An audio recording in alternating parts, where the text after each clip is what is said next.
You already know who I'm talking about. You can picture them right now. The kid who always had their hand up before the teacher finished asking the question. The one who aced every test, remembered every formula, and walked out of finals with this quiet, infuriating calm while everyone else was sweating through their shirts. Maybe they were valedictorian. Maybe they got into the school that made your parents go silent at the dinner table. Maybe they posted the acceptance letter on social media and got 300 likes in the first hour. And now you scroll past their LinkedIn profile and notice something. The title sounds impressive. It always does, but something underneath it doesn't add up. They've been at the same company for 7 years. The salary they're proud of is one your cousin makes in a city half the size. They have opinions about everything but have built almost nothing. They're still waiting for the right opportunity, the right moment, the right conditions. They're still playing it safe. They're still waiting to be told they're doing a good job. Meanwhile, the kid who sat in the back of that same classroom, the one who barely passed, who got detention twice a semester, who the teachers had quietly given up on, is running a business that clears $500,000 a year, or they're location independent, or they took a swing at something 3 years ago, failed, took another swing, and now they're doing something that actually matters to them. They're not waiting for permission. They never were. This isn't a coincidence. This isn't luck. This is the predictable, documented, almost mathematically certain outcome of a system that optimized the wrong people for the wrong things, and then sent them out into a world that doesn't care about the things it optimized them for. Let me show you exactly what happened. In 1995, a researcher named Karen Arnold at Boston University started tracking 81 high school valedictorians from Illinois. These were the top academic performers in their graduating classes, the best of the best by every measurable school standard. She followed them for years, and what she found was genuinely unsettling. Most of them became successful by conventional measures. They got good jobs. They made decent incomes. They were productive, conscientious employees. But here's what she also found. Almost none of them became transformative figures. Almost none of them changed industries, built movements, started revolutions, or created things that hadn't existed before. They were, in Arnold's own assessment, good at playing the game they were already in. They were not, in any significant number, reinventing the game entirely. Think about what that means for a second. The students who were objectively best at school, who demonstrated more mastery of the academic system than anyone around them, were statistically unlikely to become the people who moved the needle in the real world. That's not an insult. That's data. And the data is telling you something important about what school actually measures and what it actually produces. Because here's the thing nobody tells you when you're 9 years old and getting your first gold star. School is a closed system with fixed rules and predictable rewards. It's a game where the inputs and outputs are known in advance. Study this material. Demonstrate you retained it. Get a grade. Repeat. The entire apparatus is designed around compliance with a known structure. And the smartest kids, the kids we're talking about right now, are the ones who got best at playing that game. They learned faster than anyone else how to read what the teacher wanted, give it back in the teacher's preferred format, and collect the reward. They were optimization machines inside a system that rewarded optimization. And that sounds like a good thing, until you realize that the real world is not a closed system with fixed rules and predictable rewards. The real world is a chaotic, ambiguous, constantly shifting environment where the rules change before you've finished learning them, where the right answer often doesn't exist yet, and where the most valuable thing you can do is create something new rather than execute something familiar.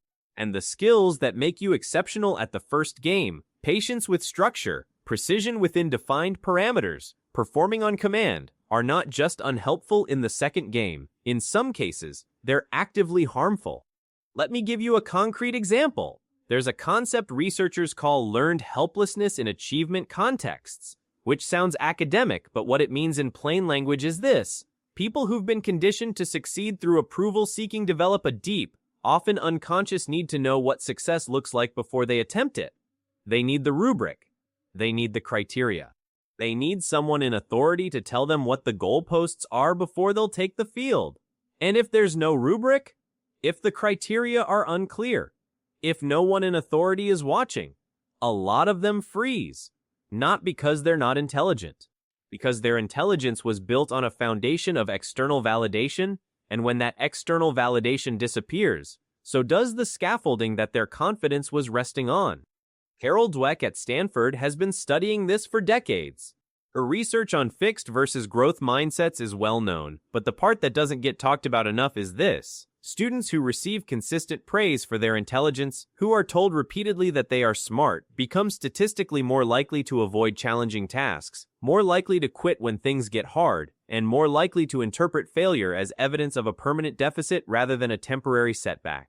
The kids who got praised for effort rather than intelligence developed completely different psychological profiles. They sought out harder challenges. They persisted longer.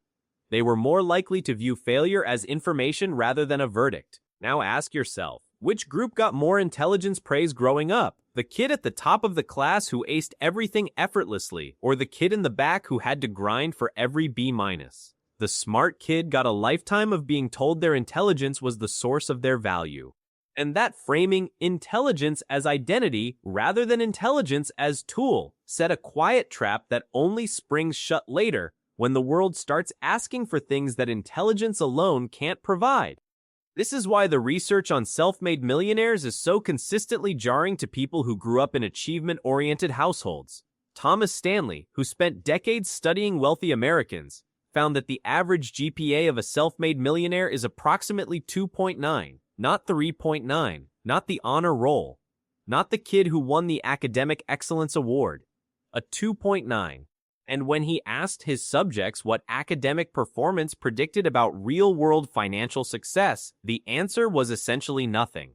What predicted success was resilience, risk tolerance, the ability to build relationships, the willingness to act on incomplete information, and the capacity to keep going after you'd already failed more times than you'd like to admit. None of those things appear on a report card.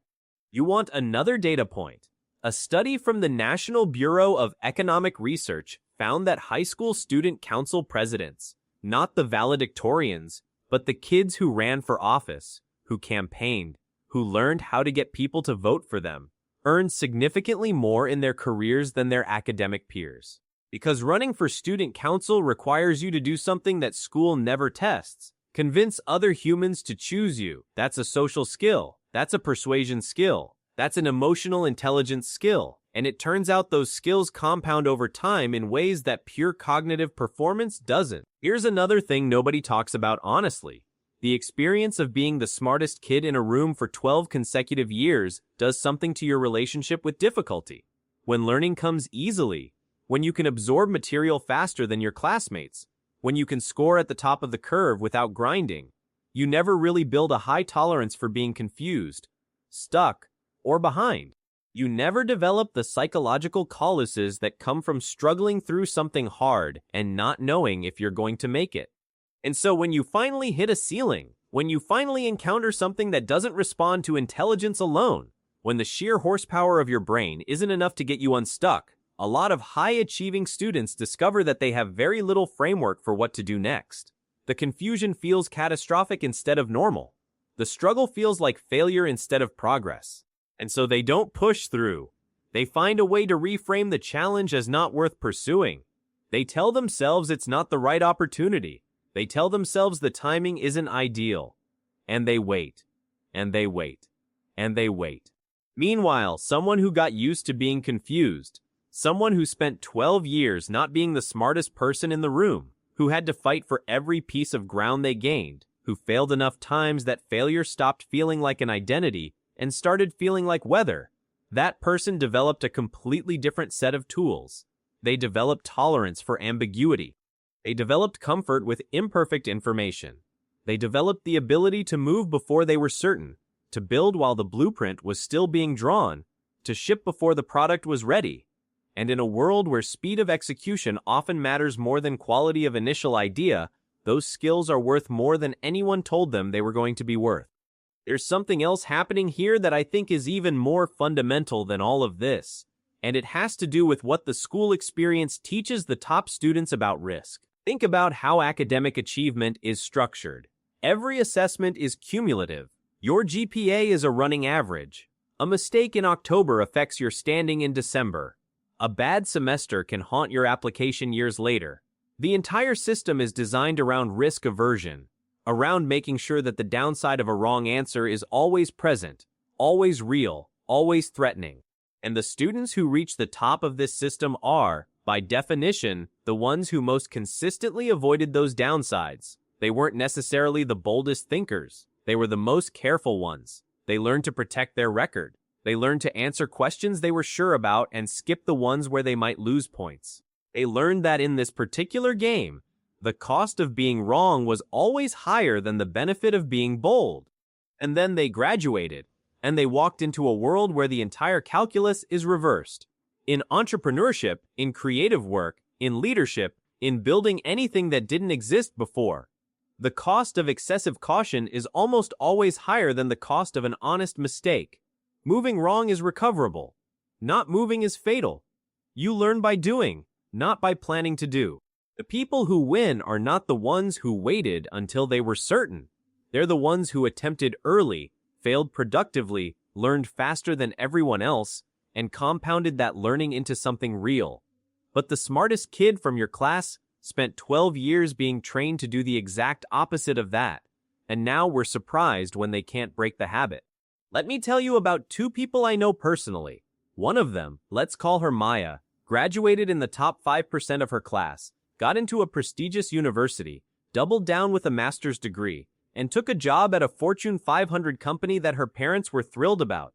She has a salary that sounds impressive at dinner parties. She's worked 80-hour weeks for 7 years. She's been passed over for 2 promotions. She's scared to leave because she's never failed at anything, and the idea of starting over in her mid-30s genuinely terrifies her. She calls it stability. But when we talk late at night, she calls it something else. The other person, let's call him Jordan, failed out of his sophomore year of college, took a job at a logistics company doing entry-level warehouse work, got obsessed with why the shipping system was so inefficient, built a spreadsheet that became a dashboard that became a proposal that became a contract that became a company. He has 12 employees now. He took his family on a vacation last year that cost more than Maya's annual salary. He will tell you freely that he isn't the smartest person in the room. He'll also tell you it stopped mattering a long time ago. Jordan didn't win because he was smarter than Maya. He won because he was operating in a system that rewarded different things, and he had accidentally spent his whole life building the skills that system valued. Resilience, hustle, social fluency, the ability to see a problem and move toward it rather than away from it, the ability to make a bet on himself when no rubric existed and no authority figure was grading the outcome. Here's something that I think about a lot. Malcolm Gladwell wrote about this in Outliers, but the piece that sticks with me most is something he's discussed in interviews rather than the book itself. The idea that the traits we associate with success in conventional institutions can actively disadvantage you in disruptive environments. Conventional success requires you to be legible to existing power structures. You have to speak the language of the system you're trying to enter, follow its protocols, impress its gatekeepers. And the smartest kids are incredibly, almost dangerously good at being legible to existing power structures. But what happens when the existing power structure becomes obsolete? What happens when the gatekeepers lose their power? What happens when the language changes? The kid who built their entire identity around impressing the gatekeepers has no fallback. The kid who never got past the gatekeepers in the first place never got addicted to their approval. I want to talk about something called the credential trap because this is where I see a lot of brilliant people get stuck in ways that are genuinely painful to watch. The credential trap works like this. You spend years earning credentials that are supposed to signal your value to the world. The degree, the certification, the title, the affiliation. Each credential earns you access to the next level of the game. And at each level, the solution to every setback is the same. Get another credential. Passed over for a promotion. Get an MBA. Career stalled. Get a certification. Business struggling. Go back to school and study business. More letters after your name. More boxes checked. More markers of legitimacy. And the trap is that credentials used to be an efficient shortcut. When information was scarce, a degree from a recognizable institution was genuinely difficult to fake and genuinely costly to obtain. which meant it was a reliable signal of a specific kind of competence. That bargain made sense in 1975. In 2025, the information behind any credential is freely available. You can learn what they teach in a top-tier MBA program from YouTube, podcasts, open courseware, and books that cost $30. You can build a portfolio in any field without institutional permission. You can prove your skills through work rather than certificates. The credential is now an expensive, slow, backward-looking proxy for value, and the smartest kids are often the ones most deeply committed to earning it, because the credential game is the one they've always been best at. Meanwhile, the people building leverage in the real economy right now aren't collecting credentials. They're building in public. They're shipping products before they're perfect. They're creating content that demonstrates their thinking directly. They're cultivating relationships with people who can create value rather than people who can grade their performance. They're learning by doing rather than learning before doing. They have receipts instead of diplomas. And the market is increasingly good at telling the difference. There's a statistic I keep coming back to that I think says more about the future of work than almost anything else. According to LinkedIn data, the share of U.S. job postings that explicitly don't require a 4-year degree increased by over 40% between 2020 and 2024. IBM dropped degree requirements for more than half its positions. Apple did the same. Google, Tesla, Netflix. The companies that are defining the next economy are systematically de-emphasizing the credential that the smartest kids spent the most time and money acquiring.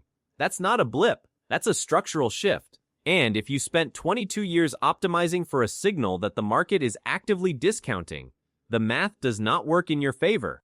But here's what I want to say directly to the person who recognizes themselves in this piece. Because maybe you were that smart kid, and maybe you're reading this with something uncomfortable in your chest, something between recognition and defensiveness. None of this is your fault. You played the game you were put in front of. You played it brilliantly. The people who designed that game told you it was preparation for life, and they were wrong, or at least they were working from an outdated map. You were lied to, not maliciously, but confidently, by people who genuinely believed that academic excellence was a reliable path to a meaningful life. And it can be, but it isn't automatically. And if you've been waiting for the door that your credentials were supposed to unlock, it's worth asking whether the door was ever real, or whether it was a story you were told to keep you compliant with a system that needed you to be compliant. What I also want to say is this: intelligence is real. Being genuinely smart is nothing. The problem was never your intelligence. The problem was the story you were told about what intelligence is for. Intelligence isn't a destination. It isn't a score. It isn't a rank. Intelligence is a tool. And like any tool, its value is entirely determined by what you build with it. A hammer sitting on a shelf doesn't build anything. A perfectly tuned, brilliantly sharpened hammer sitting on a shelf is still just sitting on a shelf. The people who are winning right now with massive intellect are the ones who stopped protecting their intelligence and started deploying it. They stopped treating their IQ as something to be demonstrated and started treating it as raw material for something that didn't exist yet. They stopped trying to impress the gatekeepers and started building the gate. They stopped waiting for the right moment and started making the moment right. And a lot of them, I want to be honest about this, a lot of them are not the people who had the highest test scores. They are the people who ran out of patience for waiting and started doing instead. Here's the practical version of everything I've been saying. If you graduated at the top of your class and you're still waiting for the promotion, for the approval, for the credentials to stack up high enough that someone finally lets you in, I need you to hear this clearly. Nobody is coming to permit you. The permission structure you were trained to wait for does not exist outside of school. No one is going to tell you that you've learned enough to start the thing you want to start. No one is going to confirm that your idea is valid before you go build it. No one is going to guarantee that the risk you're afraid of taking is the right risk. The people who are building things right now are not building them because someone confirmed it was safe. They're building them because they got tired of waiting for confirmation that was never going to arrive. And if you're not the smart kid in this story, if you're the one who sat in the back of that classroom and internalized the message that you were somehow less than, that your C average was a verdict on your worth, I need you to hear this just as clearly. The game was rigged, but not against you. It was rigged against your particular kind of intelligence. It was rigged against your curiosity that didn't fit in boxes, your energy that didn't sit still, Your thinking that didn't match the format of a standardized test. You were not failing school. School was failing to measure you. And the good news, the genuinely, structurally good news, is that the world you're living in now is much better at recognizing the kind of intelligence you have than the one you grew up in. The world is changing faster than most people are comfortable acknowledging. Automation is eating the jobs that required precise, rule-following, optimizable intelligence, the exact kind of intelligence that school was measuring. The jobs that remain, the work that can't be automated, the value that hasn't been commodified, that work requires exactly the things that the back of the classroom kid was quietly building all along. It requires creativity under constraint. It requires reading humans in real time. It requires making decisions without complete information. It requires resilience in the face of uncertainty. It requires the ability to start again after you failed. You have more of those skills than you know. The question is whether you're going to use them or whether you're going to keep measuring yourself against a metric that was never designed to measure you. I started this piece talking about the smartest kid in your class, but here's what I actually think is true. The smartest thing any of us can do right now is to stop letting a 12-year-old institution define what smart means. Smart is building something. Smart is shipping something imperfect and learning from it faster than the person who waited for it to be perfect. Smart is taking the bet on yourself before you have all the evidence you need. Smart is deciding that the map you were given was drawn for a different territory and starting to draw your own. The smartest kid in your class might be losing right now, but the good news is that nobody told them they had to keep playing the same game. And nobody told you either. The 6 months ahead of you are going to pass regardless. The only question worth asking is what you're going to build while they do.